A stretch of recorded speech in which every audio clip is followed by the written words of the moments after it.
Welcome to this week's episode of the Building Texas Show. I'm really excited to sit down with Gregg Muenster from Sendero Wealth Management and talk about philanthropy. And it's a topic that is very entrepreneurial at its core, but we're going to learn a lot around what does the word mean, how is it happening in Texas, and then where should generationally we be thinking about philanthropy. And I use the word philanthropy. I think some people might hear nonprofit. Can you help me understand? Is there a difference? Well, there really is not a difference because philanthropy is the way to support nonprofit organizations. But what's interesting is when people think about philanthropy, they think about the Rockefellers and the Vanderbilts, and they think of all these wealthy people that you read about in the Wall Street Journal and papers all the time. But philanthropy really is a very generic term that just means giving something away. And people automatically kind of gravitate towards what I'm giving away is my money. Mm-hmm. But if you looked up a definition of philanthropy, it really comprises three components, and absolutely treasure is one of them, but time and talent are also parts of philanthropy. So anytime you as an individual give away something in one of those categories, your time or your talent or your money, you're being a philanthropist. And as I was thinking about what we would talk about today, you kind of sit back and look at the range of the population from the not so wealthy to the very wealthy, and people at this end of the spectrum tend to think all the philanthropists are out here, and that's really not the case. Yeah.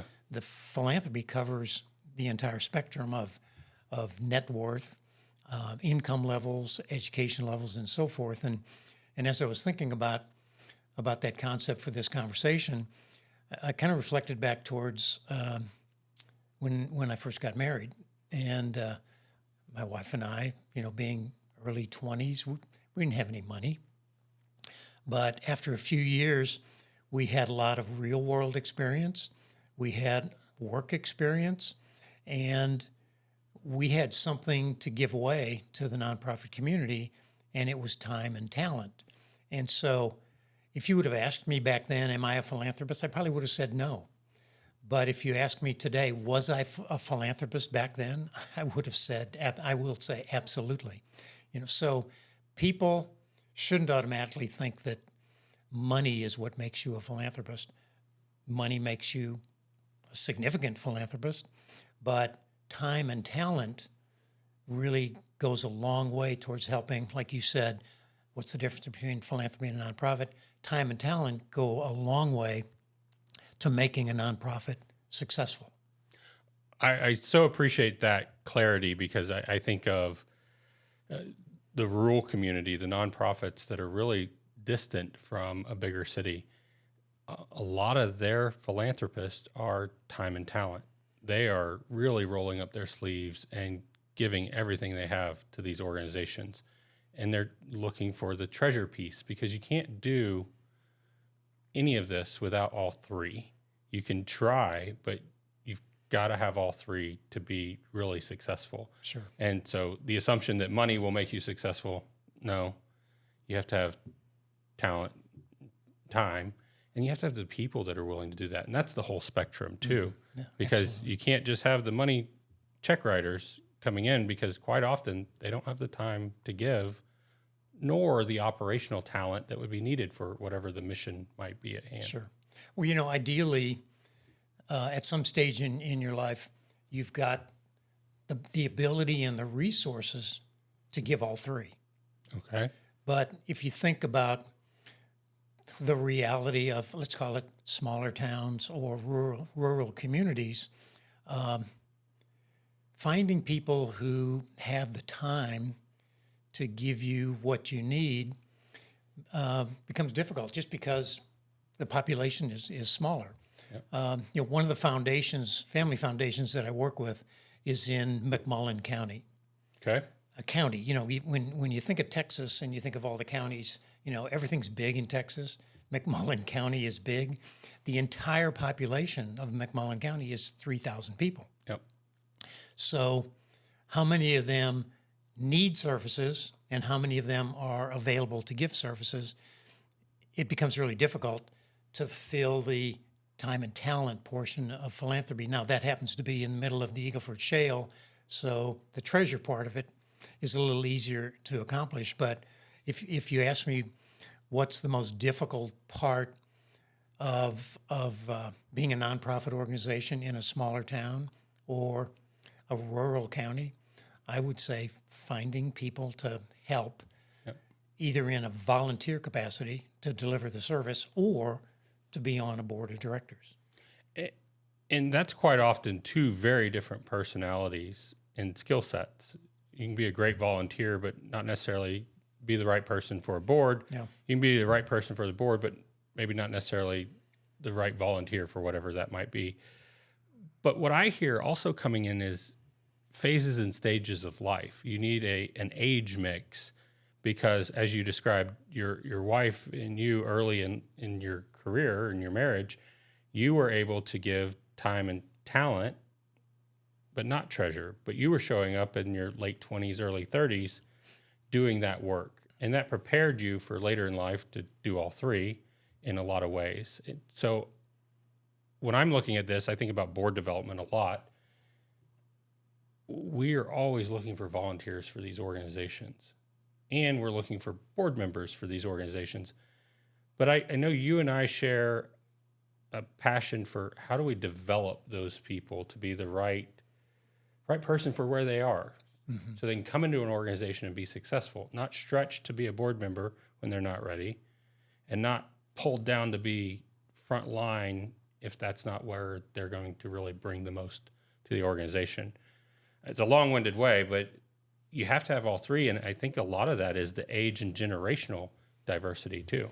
Yeah, I totally agree because if you look at the age and generational differences, you've got people in their 20s, 30s, 40s, 50s.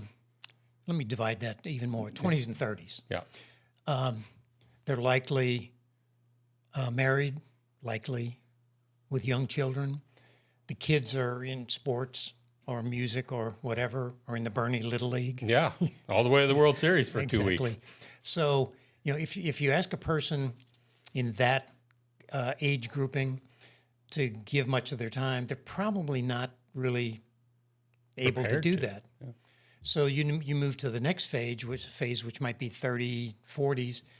The kids are starting to get a little bit older and they might be a little more independent, but that person is potentially still working to build their career, to try to make an impact on the company that they work for, the field of business that they're in. So there may be a little more available time, but there probably isn't a lot. So then you get to the next phase, which is the 50, 60, and 70s. Mm-hmm. You've got people that are either nearing retirement or newly retired, and they're looking for something to do.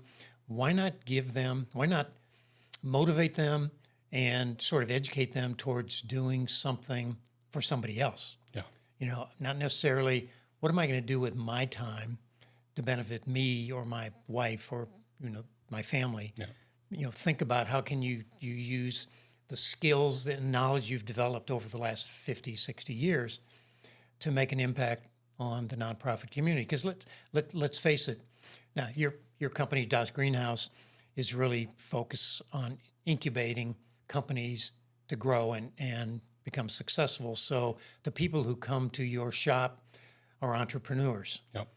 So if you really think about it, the person who runs a nonprofit organization, they're entrepreneurs also. They are. When I was getting ready to retire from banking, which was 7 years ago, and before I ended up going into the philanthropy world with Sendero, I had thought about becoming an executive director of a nonprofit organization. But then I started thinking about the nuts and bolts of running a nonprofit organization. And one of the things that scared the heck out of me is if you don't have money in the bank, if your budget is tight, how do you meet payroll every 2 weeks? I think an entrepreneur, a person who's officing in your facility and is trying to grow their business at some point is going to have exactly the same worries. At my stage in life, do I want to worry about meeting payroll? No. But so I think the comparison between a business entrepreneur and a nonprofit leader they're very similar. They are. And in that instance, we see a lot of nonprofits come through Dust Greenhouse looking for resources and looking for ways to think differently about what they've been doing for a long time. Some of these organizations, and we're very grateful and have the opportunity to live in the most giving county in Texas. Kendall County has nearly 500 nonprofits, has a lot of activity happening, and we have people that are giving back. When they're giving, it's not always locally. I recognize people give internationally, and so that can look very different. But when I think of the size and scale of 500 nonprofits, let's just assume they need the minimum of 3 board members each. That's 1,500 people that are now actively engaged in our nonprofit world. But at varying levels on a spectrum, there's also duplicated services. There's also nonprofits that are living on a thread, and it's a payroll, and it's really having a negative quality of life on the founder that's tried to do it. Very similar to a business startup for profit. Sometimes it's a bad idea, and you've got to be able to fail fast. Nonprofits, sometimes it's something you're doing because you're passionate, something happened in life, and it's causing you to really go run. And I see a lot of those founders come in, and I want to pause them and say, who's solving this problem already? Who's serving this community or need? Where can we take that activation where you want to go out and really start it up and you're going to do it, and put it to work in a place where you can be plugged into a process and a place of impact that you can really make the impact you want to make, but not have to solve all the problems of having a nonprofit. And I say problems, they're opportunities, but you don't get the equity. You don't own a nonprofit. A board manages the nonprofit, and then there's a legal flow of cash that happens. You can't necessarily increase salaries and do all the things that a for-profit business would do when they need to, because you're subject to rules, restrictions, bylaws, lots of bureaucracy in some cases, that if you're not equipped to fully understand or have a board that's really guiding, can be a very treacherous day in the life of. Absolutely. If you're running a business once you're well established and you're either selling a product or a service, you raise the prices. Yeah. We're in the middle of an inflationary environment right now. If you're running a nonprofit organization, if I was sitting at your desk and someone walked in and said, how do I do this? The first question I would ask is, why are you doing this? Yeah. And if there isn't passion, they're doing the wrong thing. Yeah. Because passion will drive a lot of success.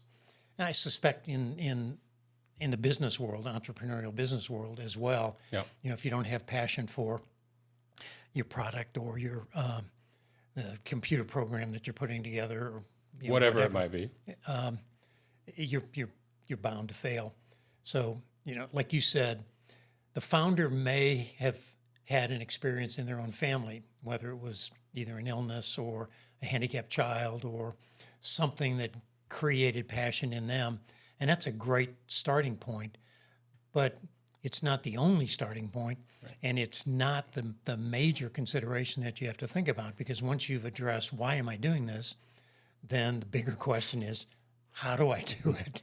And that's why you need a board of directors. Yep. And you don't need, a lot of times, I've been on many boards over the years where when it's board rotation time and the chair of the board will say, I want each of you to give me the name of somebody that might be a good board member. Yeah. Well, what ends up happening in those cases, I look at my friends and my sphere of influence and the people that I associate with, and I tend to nominate one of them. Well, what ends up happening, if everybody on the board is doing that, what we're doing is proliferating my philosophy, their philosophy, and the best boards are made up of people with diverse backgrounds, diverse educations, diverse work experiences, and frankly, whether you want to accept it or not, diverse philosophies. Yeah. So if you think about those problems and then you place that in a smaller community, now, and Bernie is becoming a bigger community, but if you think about Bandera, Comfort, some of the other smaller towns, boy, it gets really difficult to find people who fit into those categories who aren't like me, if you know what that means. Yeah. And then to have the worldly experience, because in some of these places, when you get out of, Bernie's very fortunate, a lot of people retire here. So they're coming at a stage in life where they can get involved, they can match the whole spectrum of need, time, talent, treasure. But that's not the case for every town in Texas. McMullen County is not getting an influx of Houstonian retirees. Correct. But their need is very significant. They have the food security needs, I'm certain. They have broadband digital access need. They have pet rescues. Those all require the same level of energy to meet the governance of a nonprofit, and then just to keep it moving and keep donors excited. Yeah. But then you work into donor fatigue as well. And that's the inflationary market that we're in right now. Donations for a lot of people can be a quick line cut. And so now our nonprofit leaders run into a whole new set of macro challenges that what tools, what levers, what do they look at? And when I'll keep using the example of McMullen, when you're out there, there's not as many levers as when you're in a city center like San Antonio. Mm-hmm. So what do you do and how do you keep that excitement going? How do you keep the perpetual volunteer, how do you level them up or insert new energy into an organization? Yeah. Actually, the second part is easier than the first part. Okay. How do you keep the enthusiasm and the interest? And that's through things like training and board development, so that you keep them on top of the spectrum of what's going on in the nonprofit world, and that boils down to having people available to help expand the education base of someone who's serving as a board member. The more difficult part is if the community is a small enough population, finding the people who have, more so at this point, the time and the talent. Yeah. Because at some point, treasure will come along. But the reality is,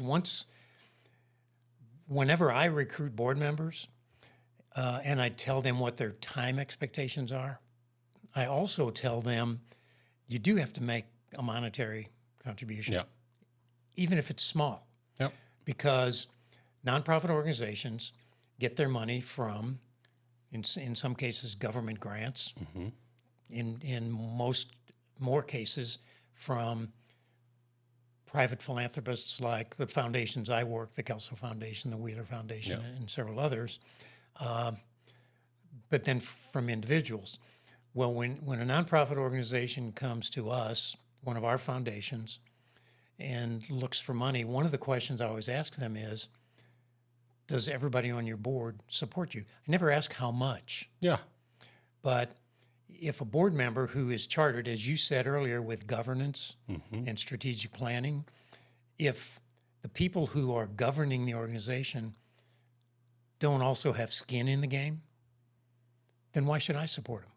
Why should I encourage my foundation trustees to support an organization when half of the board members don't? Yeah. So there's a lot of critical elements. It's real easy to say, I'm going to set up a nonprofit organization, and I've got 3 people that I'm going to put on the board. Which is the state minimum, just for everybody to know. Exactly. And frankly, I think that's Bare minimum. it's inadequate. Yeah. Because even if it's not a startup nonprofit organization, if it's an organization that's been around for 10 or 15 years and you have 3 board members, everybody's doing all the work. Yep.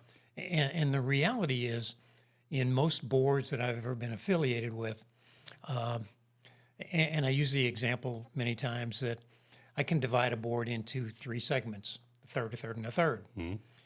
This third does 90% of the work. This third does 10% of the work, and this third just shows up. Yep. So the bigger your board becomes, you not only have to worry about time, talent, and treasure, you have to worry about, am I picking the right people who are going to do the right thing and help me? Because that's the job of a board member, is to help the organization. So keep coming back to this smaller town, and your math saying that a town with 500 nonprofits might need 1,500 people. It really needs a lot more. That's a big job, exactly. Yeah. And I appreciate what you just said, because in these organizations, and let's just keep talking about the rural versus a bigger city, in the smaller town, the skills development for the staff is different too.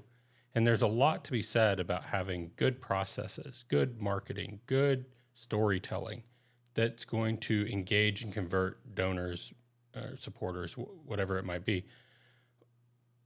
But your board really has to have outside influence in developing. They have to bring that time, because they are, in theory, leading the strategy and the vision and the operational elements. Sometimes, if you're an operating board or you're a governing board, there can be a difference there. But even in a governing board, you have a hand in strategy. You set an expectation of operational excellence, but you have to have the skill sets to do that. And it gets real thin the further out, the smaller the population, the more organizations there are on really moving that needle. Yeah, and that's a good point. And frankly, when you divide boards into an operating board versus a governing board, the preponderance of nonprofit boards are governing boards, not operating boards. So the skills and the knowledge and the expertise that a governing board has to have become pretty significant, because not only are they responsible for the sustainability of the organization, and the ongoing concern of the organization as a business, because it is a business, even though it's called a nonprofit or a not-for-profit organization. The people that you get on that board have to be connected in the community as well. So do you want an introvert on the board? Not unless they're a genius and they know strategic planning backwards and forwards. Yeah.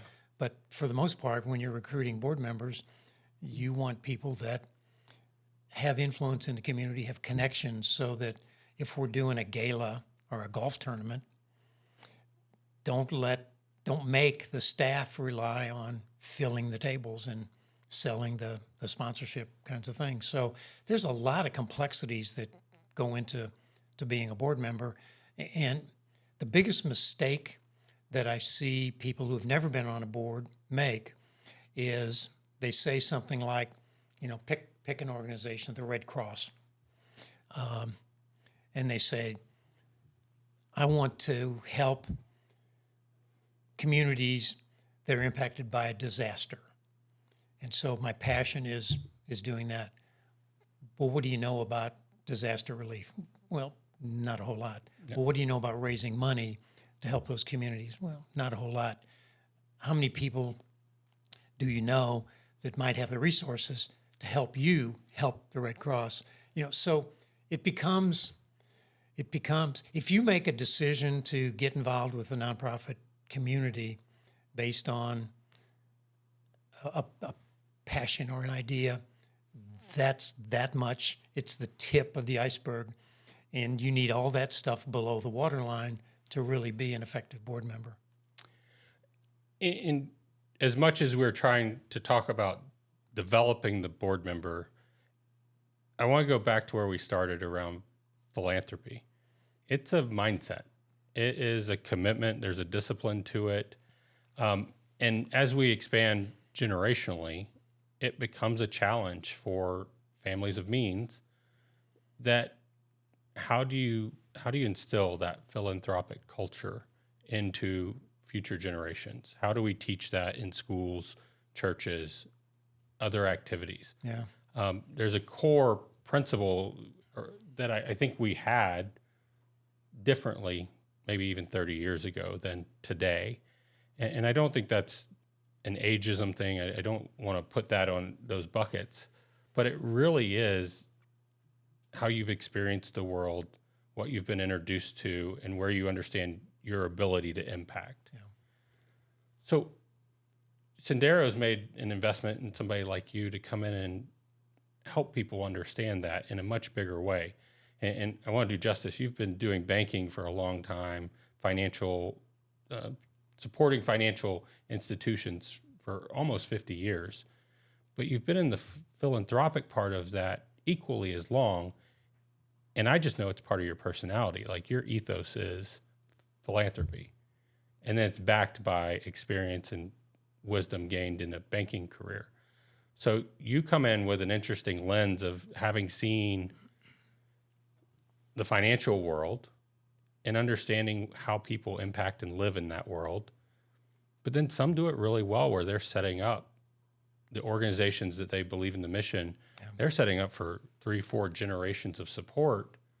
But I wouldn't know what that looks like. I wouldn't even know where to begin to say, how do I plan to help this organization that I love for years to come? Oh, by the way, that means they need to be sustainable. They need to have processes and policies. And as much as I'm going to give to them, I'm also going to make sure they're doing that. Or am I just giving and saying it's going to sort out? Well, you've actually taken that conversation two different directions. No. One of the directions is passing on family values and dealing with the next generations. And I can talk about that for a minute or two. But then you talk about sustainability and other kind of concepts that are important to the nonprofit community. The issue of families is always interesting. I mean, everybody who's going to watch this can tell you family stories about very cooperative families and dysfunctional families and things like that. And when you work with families who have substantial resources, the families that have had the easiest time passing on their values are the ones where mom and dad or grandpa have basically shown by example. Yep. Grandpa was on the board of the Red Cross, to use that again, for 20 years. Grandma was on the board of the Assistance League for 20 years. Mom and dad have kind of picked up the mantle, and they're now involved in the Boys and Girls Club or some other nonprofit organization. So you can't underestimate the value of leading by example to have it passed down to multiple generations, even though you're going to deal with the different values and the psychology and the motivations of 4 generations of people. One of the things that we do in philanthropy at Sendero, in addition to helping families give away their money, is we do legacy planning, which has really been interesting to be involved in, because we've seen a lot of cases where grandma and grandpa or mom and dad were philanthropic, but they wrote checks. Mm-hmm. And the next generation or 2 generations down didn't see that. So, now that they're nearing the end of their life, or at least the end of their ability to make philanthropic decisions, they want to start passing their values down to the next generation and the third generation and so forth. And the best way to do that is with some organized legacy planning. So you sit down with the family and you have grandma and grandpa or mom and dad, whoever's leading the charge at that particular point, talk about what's important to them, what are their values, and ask the kids. And I use the term kids loosely because that could be a 25-year-old. Yeah. But once you get to be my age, everybody's a kid. Yeah. But then you ask the kids, what are your values? And they spend time talking about the differences and have this generation, grandma and grandpa, mom and dad, understand the kids' values and have the kids understand mom and dad's value. And it takes a lot of time to work through legacy planning so that, at some point when grandma and grandpa are gone and they have supported nothing but national organizations, and I'm not being specific. And now the kids, the third generation, says, well, I understand the needs of national organizations, but Bernie, Bandera, Kerrville, Fredericksburg, Bergheim, Comfort, we have different needs than what the national organizations need. So even though you set up this foundation or this trust thinking you're going to help national organizations, now that you're gone, I'm going to take this a completely different direction. There's a lot that goes into exploring those values and coming to some kind of agreement so that, it's real easy to sit back and say, for crying out loud, it's my money. Yeah. And here are my values, and I want you to support my values.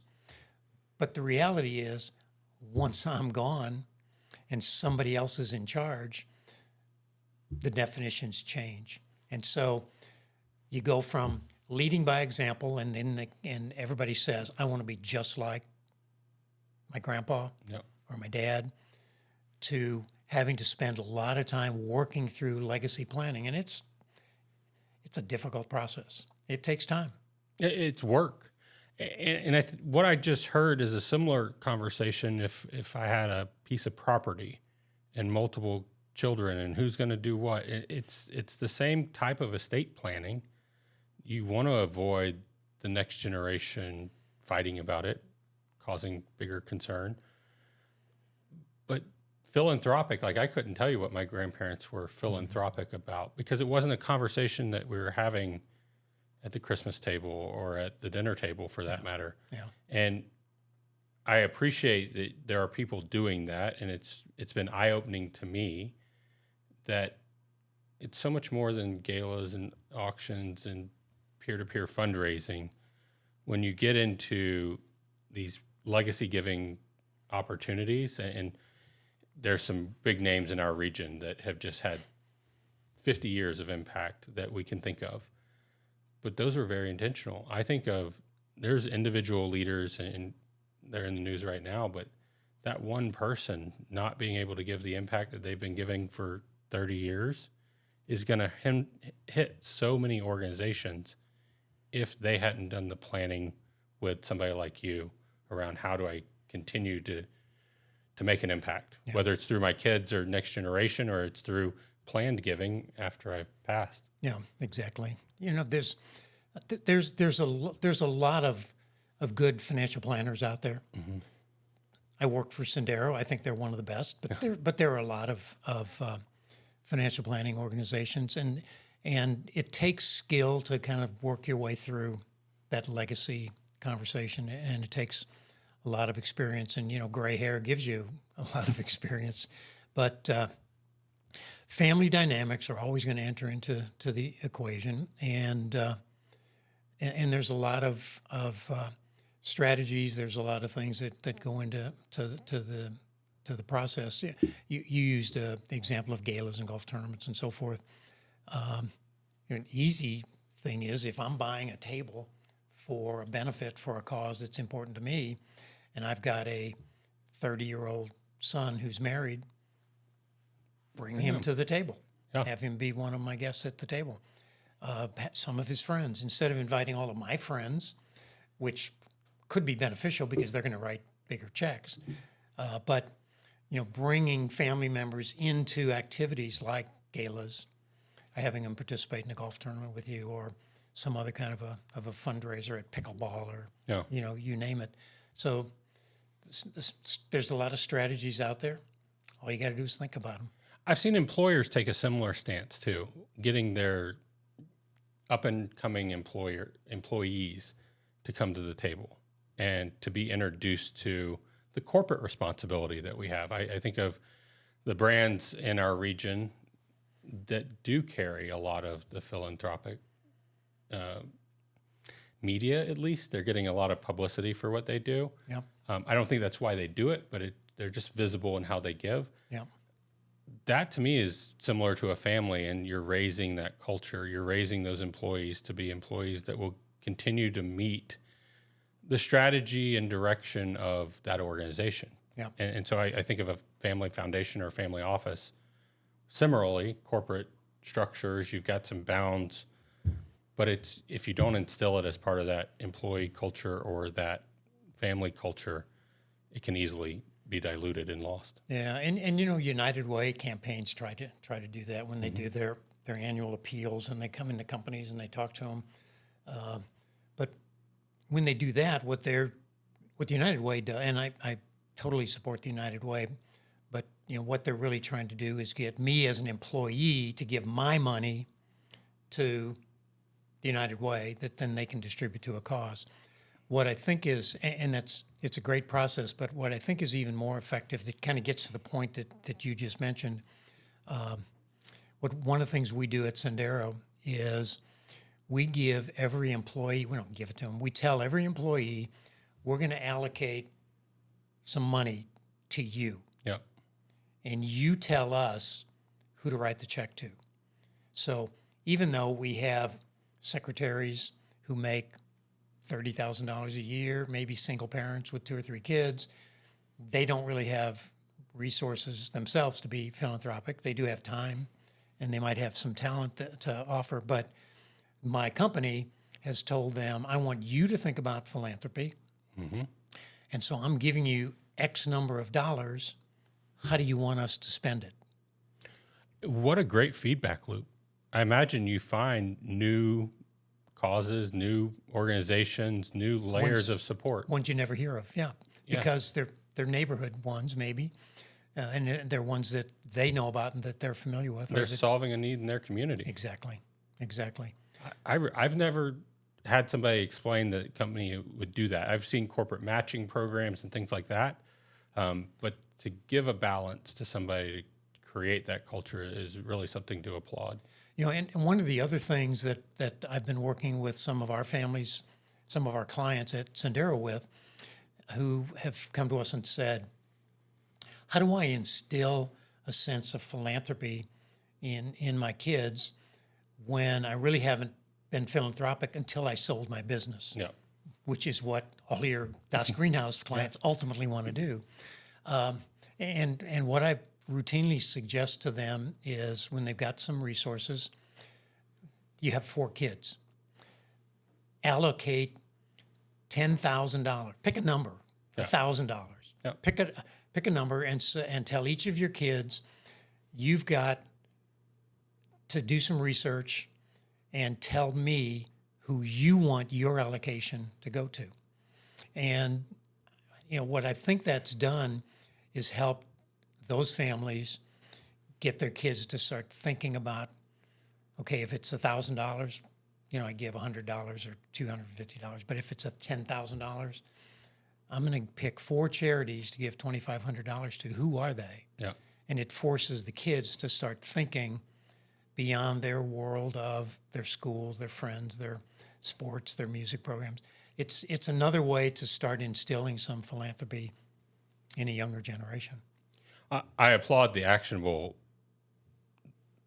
direction there, because I do see we get the opportunity to see all walks of life come through Das Greenhouse, live in our community, and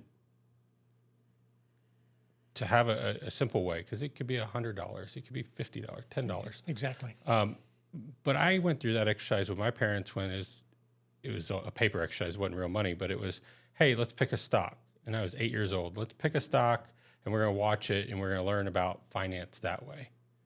But in my family system, it wasn't necessarily, hey, we're going to think about this balance. Where would you give? And I could see that being a really interesting dinner conversation for a family to think about. Where would their 5-year-old consider giving? Where would their 15-year-old consider giving? Because it comes back to their experience, what they've seen, how they interpret need in their world. Yeah. And that's an important lens to give people, give kids. Well, and interestingly, you mentioned 5-year-olds. Yeah. You know, what does a 5-year-old think about? One of the things that we have and we give to families with younger kids is we have a piggy bank. Yeah. It's a plastic piggy bank, so you can see what's in it, but it's got 3 or 4 slots in the top, and it's divided into sections. So you give a 5-year-old kid $1 allowance, Yep. give it to him in quarters, and she puts a quarter in, I'm going to spend this, puts a quarter in the savings, puts a quarter in a church contribution. I'm just making this up because I don't remember what all 4 of them are, but there's a slot for charity. Yep. And so you can start for really young kids by getting your hands on something like that when you're giving a kid an allowance and telling them, don't be selfish. Don't spend all this on yourself. Here are some opportunities. Save some, because you may want to buy something for $1 today, but you may want to buy something for $5 in a couple of months. If it's in that savings section, then I'm giving them the opportunity to spend more later on. But that's kind of a neat way to work with very young kids, is visually give them a piggy bank that's divided into You quadrants. can see it. You can feel it. One of the issues I have with digital currency, you've lost that touch and feel that a 5-year-old can really associate $1 to that. And then the action of putting it in different slots, I could see that being very powerful. Yeah. In a simple way to start teaching gratitude and impact. Yeah. The long and the short of it is, and I don't know how much time left we have to go, but the long and the short of it is, philanthropy is important. It's important to the world. It's important to the United States. It's important to this community. And the earlier you can get folks involved in philanthropy, understanding that it's time and talent and treasure, or any combination of those 3, the better off we're going to be, the better off Bernie's going to be, Kendall County. It's just something that ought to be on everybody's mind, no matter what kind of resources they have. Absolutely. And top of my mind, and the last question I really want to dive into is, we've seen a lot of people move here, and they've moved here from primarily, let's say, Houston and California, just to keep it simple. I think more Houston, but that's my bend. How do you activate people that have moved? We move more than we did 50 years ago. And we have people that they've risen in their career, and they're at a stage in life where they have time, talent, and treasure, that sweet, 60-year-old age range, where I've just sold my company, I'm retiring to the hill country, and I've been planning for 40 years, so I'm in a really great spot. Do they pick up their head and look locally when they move somewhere and say, how can I give locally? Because that is a concern I have specific for this county, because we do have that mix moving in, and they're still a little bit invisible. Yeah. It's easy to hide out, move here, hide out on a ranch, and not be engaged in the same way. Yeah. Now, I think they have a heart for it. I think they have well-established relationships back in their point of origin. But I want to encourage our nonprofits to meet them in the right way too, and to say, we're a sophisticated organization, here's what we're working on. all of the things that we've talked about through this conversation, it really becomes, how do you attract somebody to your local community when they move there and get them involved at the right place? Well, like you said, if they're invisible and they want to be invisible, It's hard. good luck. Yeah. Ideally, that person from California or Houston was already philanthropic. Yeah. And so once you're philanthropic, once you start feeling the joy of giving away money, because it is it makes you feel good to give away resources, time and talent as well.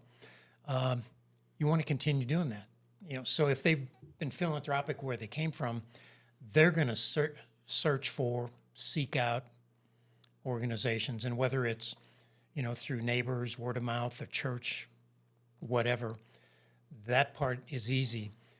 The other part is, and I'm not a marketing expert, Yeah.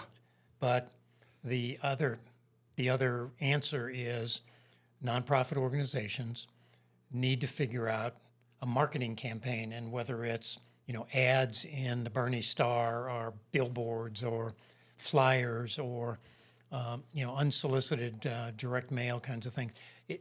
It's got to be marketing, and they've got to reach out to the whole community to identify those invisible people Yeah. and get them engaged. But when you do that, you have to talk about impact. I see organizations that have been doing it the same way for a long time. And I want to encourage those organizations to get really good at telling their own story. Yeah. Because quite often there's, oh yeah, we're just the people that do this. We've been doing it forever. And yes, they are, but there's a level of, you've been lulled into, everybody knows who we are, everybody knows what we do. But no, they don't. They've just moved here. They don't know who you are. They don't know that your parents started this and that this is how the impact is. Nonprofit impact reports, philanthropic impact reports are key. How you write them, how you tell your story, to getting a sophisticated new resident to come in and potentially be that board member. Yeah. You have to show up and be able to speak the language that they're used to from the symphony in Houston or the San Diego Zoo that they've supported forever. I know both of those reports are going to be very full and written to long-term giving professionals in a lot of ways. Yeah. Here, it's not always that, and I want to encourage that we can help with that. Yeah. If there's any way that whether it's you or the chamber or whatever organization might be available to distribute impact reports, Yeah. that's important. If I'm going to write a check to an organization, I want to know whether they're serving 5 kids or 500 kids. So impact reports are really important. But what I think is even more important is for me to hear the story. Yeah. And I've talked with, there's a Hill Country Lunch Bunch, and I've talked with them a couple of times, and I've told them, even when they write grants, because that's a little bit like trying Pitching. to get, Joe Gottrocks Yeah. to write a check as well. You can use all the jargon and the terminology and throw all kinds of numbers at them, at a group of trustees. But what really gets someone to listen is the story, and tell a story of how you're impacting kids. Oh, by the way, we're impacting 500 kids, but here's how we're impacting them. So you've given them one statistic, but you've given them a lot of stories. And that's really, people really give from the heart. I went through a program several years ago called the Chartered Advisor in Philanthropy. And it's kind of like the financial planners and Yeah. the estate planners and all that, but it's a philanthropic planners group. And they showed some statistics, and I pardon me for not remembering what they were, but they talked about people who give for above the line reasons and below the line reasons. And the difference is I sold my business. I made, pick a number, $20 million. I don't want to pay taxes on $20 million. And so how do I save taxes? That's kind of the above the line. And I become philanthropic only because I want to save taxes. Yep. The preponderance of people, though, never really ask the tax saving questions. They talk about, how can I make now that I have all this money, how can I make an impact? And so most people of means, but not all, but most people of means, their heart's in the right place. And they understand philanthropy, they understand the causes and the needs in the community. So I just want to advise everybody to not automatically think the conversation is going to say, and if you give me $100, $75 of it's going to be tax deductible. Yeah.